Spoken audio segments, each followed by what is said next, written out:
Hi, I'm Dr. Boyce Watkins from the Black Wealth Boot Camp, and I wanted to talk to you for a second about money and things that I think that every black person needs to understand about money.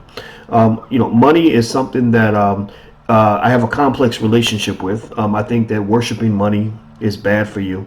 I think that people in our society actually value money too much. They value it more than they value human life. I think that they've lost the purpose of money. I think there are a lot of people who hoard money just to say that they have it. And I think that there are people who attach money to various emotional components of who they are in an unhealthy way. For example, I am a better person because I have more money than you, or I've now bought this nice car or this nice house, and that somehow makes me a more meaningful and relevant human being, in my society. And I think that that's a problem, especially for Black people, because to some extent, our collective self-esteem it's been battered by what we've gone through in terms of slavery and oppression and all these other horrible things that we had to experience. And so I think about these things a lot, and I think about how, not just what money means to us, but also what money means to me, so that I can then talk in a way that is authentic, that allows us to really gain a deeper understanding of money and how it works. What I wanted to kind of hit on is actually a personal experience that really helped me understand a little bit more of my relationship with money, which might help you figure out your relationship with money. About 7 years ago, I got into this really crazy beef with Bill O'Reilly from Fox News. You probably know who O'Reilly is. O'Reilly makes a lot of money from Fox because he draws a big audience, and him having a big audience legitimizes what he does on the air, which a lot of people don't agree with. I certainly don't agree with it. I've banned Fox News from my appearance list since that time. I don't go on Fox News. I haven't been on there since. Maybe one day I'll change my mind, but that hasn't happened yet. And the reason that the O'Reilly story came to mind is because I thought about when when he and I got into it over Michelle Obama and this joke he made about lynching Michelle Obama. And he basically said something like, I think he didn't like what Michelle said about being proud of her country for the first time. So you know how that is. People shape that into you being unpatriotic and stuff like that, which I think is kind of silly. Pushing America to get better does not make you unpatriotic. It might make you realistic, which I think is something that our country needs. We don't need we don't need patriotism to the expense of truth. And so Michelle made her comment. O'Reilly got mad. And O'Reilly said something like, "Well, I don't want to have a lynching party unless blah blah blah. Unless this is true. Unless she really said this." And so I said, "Wait, did he just say that he wants to have a lynching party on the First Lady of the United States? That's not cool because the Obamas, for this family, death is a real possibility. You don't joke about that, especially when you've got these yahoos that are watching your show and getting riled up to possibly want to go out and hurt Black people. We've seen that this is real stuff." So, basically, I fought back. I don't have a platform like O'Reilly. I didn't have the money that O'Reilly had, but I'm going to get scrappy with you. I'm going to fight you with everything I got. So I fought this dude, and I went on my blogs and I rallied up the people that were on my mailing list. I think the list was small at the time. We only had maybe 30,000 people, but they were dedicated. And basically we bombarded them with emails and phone calls and kind of let them know this is not cool. So O'Reilly is a very vindictive kind of person. So what he did was he came back hard, and he basically spent an entire week of his show doing what he's done. I've seen him do this to other people. Basically, he spent the entire week vilifying me, making me look a certain way, having guests on to talk about what a horrible person I was. I noticed they didn't really quote anything I said, because it wasn't as if I said things that they could point to and find problems with. They didn't even have my audio playing when they showed the video. They just showed this angry Black man, talking and wearing all black. So it's the imagery that was actually selling to this audience, which already has a preconceived bias toward Black men anyway, that Black men are thugs, Black men are scary. It didn't matter that I was Dr. Watkins and I had a PhD and all this other stuff. I've been teaching at the college level at that time for maybe 14, 15 years. That didn't matter. I was a thug. It's what it is. It happens. So I remember that the interesting thing about that whole situation was there was a lot of pressure. I mean, a lot of pressure. man, you tell them. I mean, not just the emails. I mean, the emails I can live with. I mean, you get a 500-600 emails with death threats and all that. Yeah. Okay. Most of the time, those people aren't going to do anything. And it wasn't like I was going and hanging out, out in areas where Klansmen, kind of roam the streets. But the pressure came actually politically in my university because O'Reilly had a deliberate strategy where his goal was, I'm going to destroy this guy. I'm going to put so much pressure on his university that they're going to have to fire him. Their donors are going to stop giving money. The university is going to be put in this light of shame because I've got this media platform. He sent a reporter to ambush interview my chancellor. So she's like walking to her office and they literally ambush her and they're asking her, well, why do you have this guy Boyce Watkins on your campus? So she's getting pressure from multi-million-dollar donors who are using their financial power. And mind you, this goes into the lesson in the conversation that we're talking about now. They're using their financial power to pressure her into getting rid of me. And so then I'm getting pressure because it all rolls downhill. I'm getting pressure to apologize for something that I didn't do. I'm getting pressure to buy into a lie when I knew that everything I said was true. It was a very stressful situation. Now, here's what happened. I'm not going to say I'm a more courageous person than anybody else. I'm not going to take credit for that. What I'm going to say is that when I was trying to decide, okay, what's going to happen if they fire me? Because I know these folks, they hadn't hired a black person in my department in decades. So I think getting rid of me probably was something that I know it was something that a lot of people wanted to do. So I said, what if these people let me go? What if they fire me? So I went and I looked at my money. I looked at my bank account. I looked at where I was standing financially. And what I concluded was that if I lost my job, I was going to be okay. That if all hell broke loose and everything that I had from Syracuse University was taken away from me, I was going to survive. And when I figured that out, when I did that analysis, I was able to stand strong. I was able to say, you know what, I'm not apologizing for nothing. Now, mind you, I mean, it's not to say I wouldn't have still held my ground if things were different, but it's easier to be brave when you have a safety net.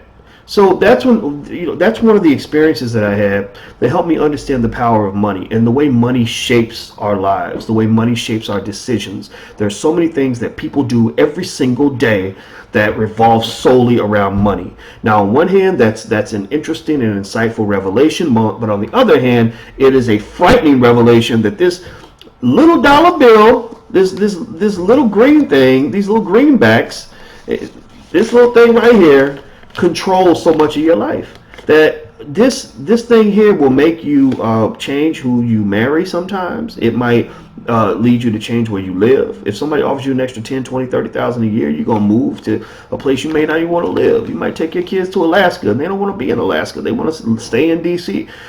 It changes how you treat people. We tend to think that people who have money are just better people. I want to be friends with so-and-so because they got money or whatever. It forces us to bend and shape our value systems. You see where money causes the NCAA and American universities like the University of North Carolina and stuff like that to reduce their academic standards so they can get that money from college basketball and all that.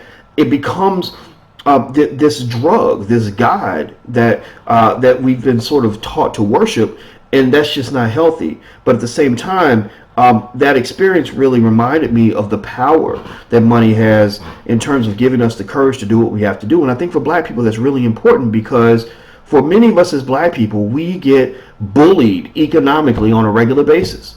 You go to work and something happens, your boss has said something racist and you want to speak up, but you get bullied because your boss says if you keep speaking up, you're going to get fired, right?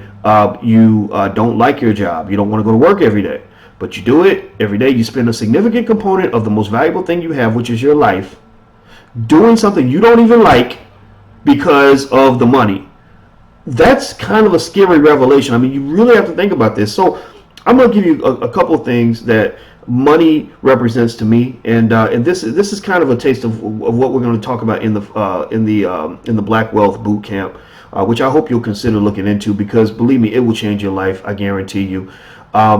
So the first thing money represents is money represents ownership. Um, there's an old saying that he who has the gold makes the rules.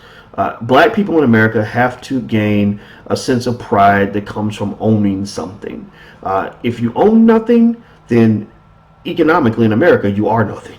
Right? It doesn't mean you're not a relevant, meaningful human being. I'm not talking about that. I'm talking about in the eyes of this society, because black people are at the bottom of the totem pole in terms of ownership, we get kicked around and spit on, and nobody cares.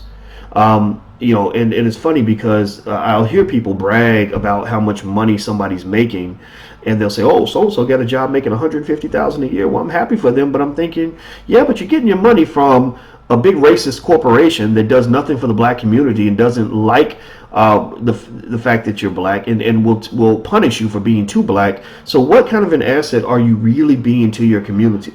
You can't create a job when you don't own anything. You can't. You don't necessarily have the power to shape the trajectory of the institution with which you're involved. I really think that we have to resurrect the idea and the value of ownership. Malcolm X talked about ownership all the time. If you own your own businesses, you can create your own jobs. You don't have to picket and stand in front of a white man's business with a sign saying, "Please give me a job. Y'all don't like me. Y'all mistreat me." Well, guess what? They don't like you. People, I mean, you're black. Being black means you're going to endure racism. It means you're going to deal with discrimination. It means that this is something that's probably going to be around for another 100 years.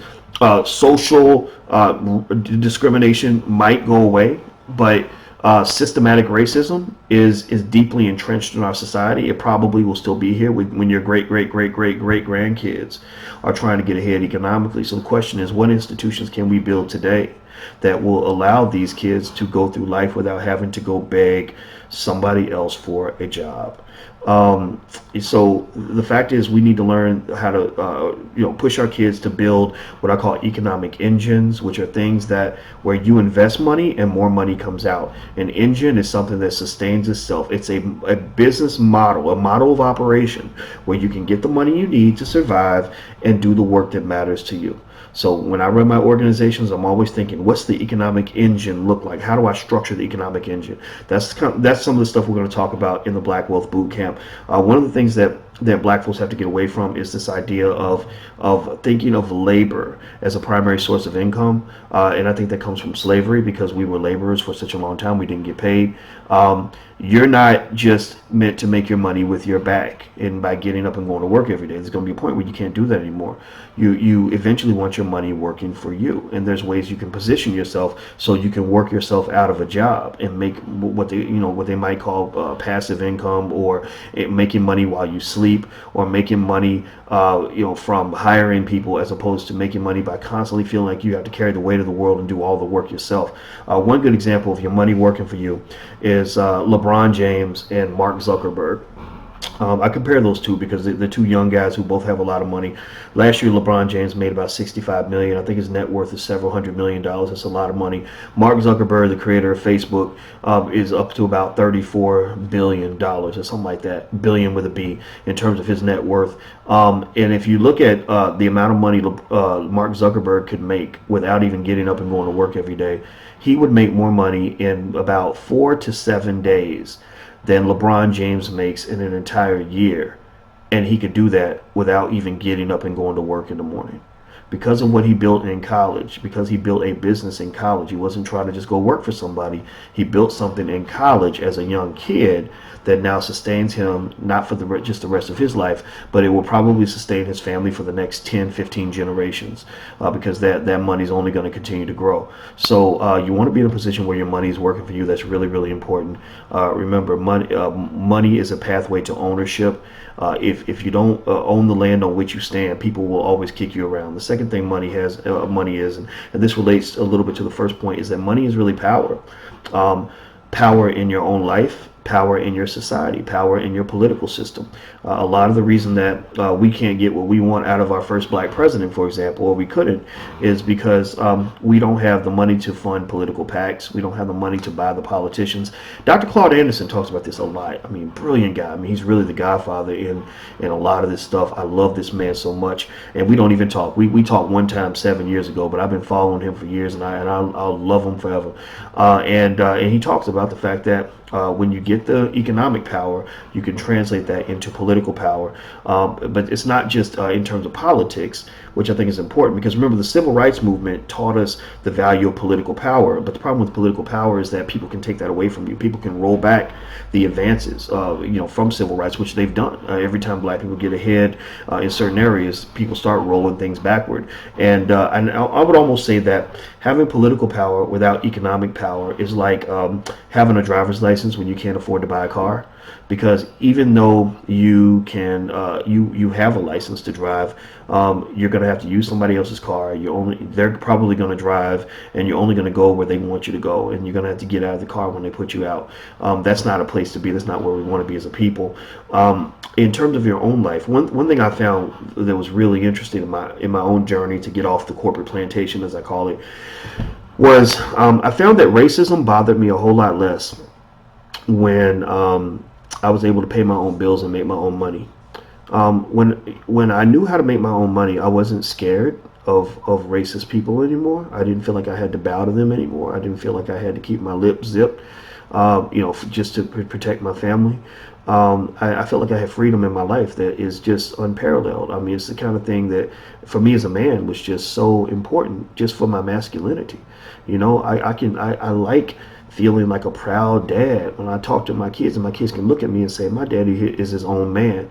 And this is something I push to young brothers all the time, and black women as well. I mean, we know black women are just doing amazing things educationally, but I want to see more and more of that translated into amazing things being done entrepreneurially, because black women aren't just meant to be high level officials in somebody else's organization. They're meant to be chiefs running their own businesses, hiring their own people, hiring their own brothers and sisters, hiring those black men who can rise up the ladder and become successful and have the dignity and pride that will keep them out of the incarceration system and make them into viable husbands and fathers in the community. So, I think that the power of economic freedom is something that has a huge influence individually as well as collectively. Now, the third thing I would say that money is, and this is a subtle point, but I want you to really grab this. Money is capital. Money is not just for consumption.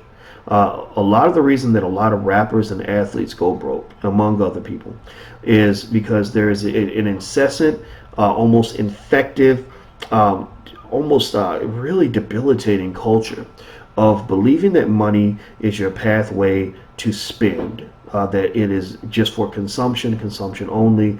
I got money, so now I'm gonna go buy me a $5,000 jacket or a $300 pair of sneakers or a really cool Lamborghini that I can show off in a video or show to my friends as a symbol of status.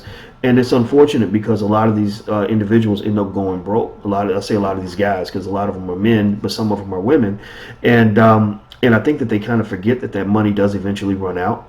And to some extent, you could say money or cash flow is like water coming out of a faucet. Capital is like having buckets of water that you filled up along the way with the water coming out of the faucet. So if you just have water coming out of the faucet and you're taking drinks of the water and you're letting the rest go down the drain, then when that faucet stops flowing, then you're going to be thirsty. You're going to die of thirst.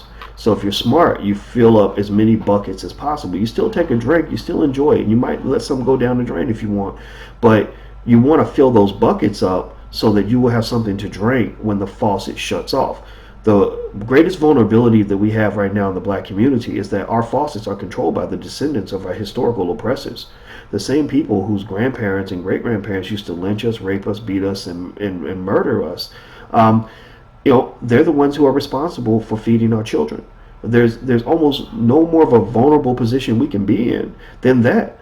So what I encourage you to really do is to really think of money for what it is, which is a pathway for the development of capital and infrastructure.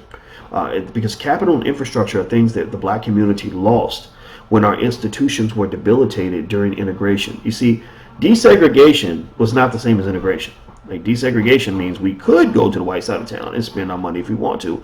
Integration means that we really want to go and spend our money with white businesses, the same businesses that won't give us jobs after they take our money. They're going to feed their kids, they're going to hire their friends and leave us outside and laugh at us because we're giving them all of our money, because somehow we think that by giving them our money, we're proving to them that we're as good as them or that we're human, when the fact is that we were human all along. So what I say is we got to get away from that. A lot of people say that black people don't have the ability to create jobs, because black unemployment is so incredibly high.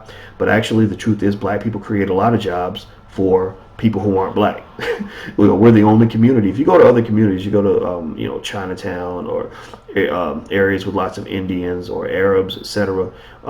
If you set up a little store in that community, well, let's say you go to Chinatown, you set up the best Chinese restaurant imaginable in that community, the best food ever.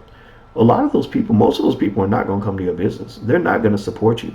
You're going to go out of business because they understand that a key component of their economic survival comes from their desire and ability to support one another.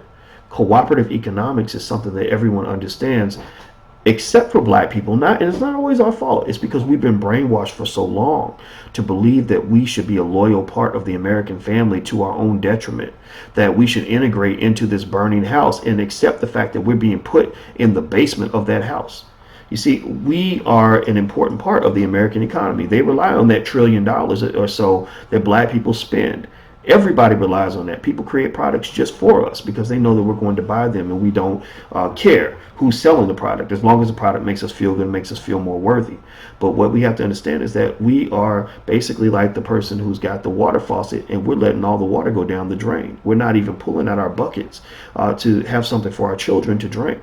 And what happens is you get into situations where black unemployment is incredibly high at levels that typically double that of whites. Black wealth is only about 1/20th of what white wealth is. And also, we are in positions where our unfortunate economic situation translates into all these tragic scenarios and experiences that our children must endure because we don't have access to money and capital. We don't have access to jobs. Think about how many millions of black children would have just a much healthier, safer, happier upbringing if we had, say, an army of 30, 40 black celebrities who were spending a total of $100 million a year building schools and creating jobs for black people. It's not even just celebrities, though. I'm talking about all of us. Cooperative economics, us giving to organizations that are going to build businesses. You see, small business is the greatest job creator in America. So in order for us to get full employment in our community, we must build businesses because that leads us to create jobs, but it requires a shift in our mindset. You see, you have to have a commitment to the idea of institution building. You have to have a value system that's built around cooperative economics and not just supporting yourself, but understanding that as I rise, we all rise. And if we're not all rising, then I have not risen. You understand? If I rise and you don't rise, then I've done nothing. I've accomplished nothing. Only thing I've accomplished is something that's going to work out for me and mine, for me and my kids, or me and a couple other people, and that's it. We can't think that way. So a lot of building black wealth, it's deeper than just knowing how to invest in the stock market or knowing how to start a business or knowing how to save money or knowing how to make a budget. It's deeper than that. It is a necessary spiritual and psychological transformation that must occur for the essence of our survival as a group of people. Everything links back to how we think about cooperative economics, incarceration, unemployment, child abuse, violence. All these things circle back into our ability as a community to provide jobs and opportunities and support for each other from a financial standpoint. All of it links back. And I hope you understand what I'm talking about. And this is what the Black Wealth Bootcamp is all about. This is why I created it. It's not just one of those little seminars on, oh, well, this is how you invest and this is how you buy real estate. I mean, yeah, we're going to learn all that. We'll cover a lot of that stuff. I'll have people that can bring that stuff to you. But understand that I can teach you all day how to use a weapon, but that means nothing if I've not given you the passion to fight. It means nothing if I've not taught you how to develop meaningful and relevant battle plans so you can win the war, even if you're losing specific battles. It means nothing if we don't agree from a spiritual, psychological level on what causes are worth fighting for. You see, black people are amazing people. We can accomplish a lot. We can win a lot of battles, but sometimes we're fighting for all the wrong stuff. And so I'm gonna tell you this, and then I'm gonna shut this down. And I hope you'll consider signing up for the Black Wealth Boot Camp. A lot of people are signing up so far, and I'm excited to teach you. And it'll be kind of a very close interaction where you'll ask me questions. We'll talk back and forth, and as you can tell, I'm really in this. This is my thing. This isn't just a job. This is a passion and a life mission for me. Here's a story that really that helped me to really nail down the importance and the significance of economic freedom for myself and for my community, because I thought about what I was going through and I translated that into what a million other parents are probably going through as well. My daughter was dealing with racism on the job. She had an employer that was mistreating her. There was an employee who had said some racist things toward her, some very disrespectful things, and she told me about it. And I thought about that, and I thought about the fact that before I had my own business, I would have felt powerless. I would have felt angry. I would have yelled and screamed about it. Maybe went down to that job, or just said, well, you know what, baby, you're gonna have to just deal with it. That's what it's like being in corporate America. You got to just put up with it. But instead, I was able to say something to her that made me very proud as a father. I was able to say, you know what? Just quit your job. Come work with me. Come work with your father. Come work with your dad. So every day, my daughter comes to work, not in a hostile environment or an oppressive environment. She comes to work in a cradle of love every day. She comes to work doing something that she loves. She comes to work working with people that she loves and respects and cares about, and people that she knows who care about her. And I wouldn't have been able to do that if I was working for somebody else, because I can't give my child a job in somebody else's business 9 times out of 10. So that's all I just want to say about this. These are some things that I hope you'll think about. We'll cover this in more detail in the boot camp. This gives you an idea of the tone and the direction of where we're going to go. If you want to know a little bit about my background and why I'm teaching this class and why I'm someone that you may want to listen to on this, I've taught finance at the college level for a while, about 20 years at a lot of different universities: University of Kentucky, Indiana University, Ohio State University, Syracuse, etc. And this is, and it's funny because when I first started off learning about money, I just thought about the materialistic side of money, the consumption side of money. But as I really gained a complex relationship with money and a deeper understanding of money, I realized that it was far more than just materialism. It was actually an issue of passion, an issue of spirit, an issue of preserving my integrity, an issue of preserving my commitment to my community. So in the class, I'm going to give you homework assignments. We're going to implement the ideas in the class. We're going to create a community, a cooperative environment where we support each other's business ideas, business plan competitions, things like that, and really implement the infrastructure necessary to build the next generation economically. So I hope you'll join. Please go check it out. I'm Dr. Boyce Watkins. Please take care. God bless. I am gone. Peace.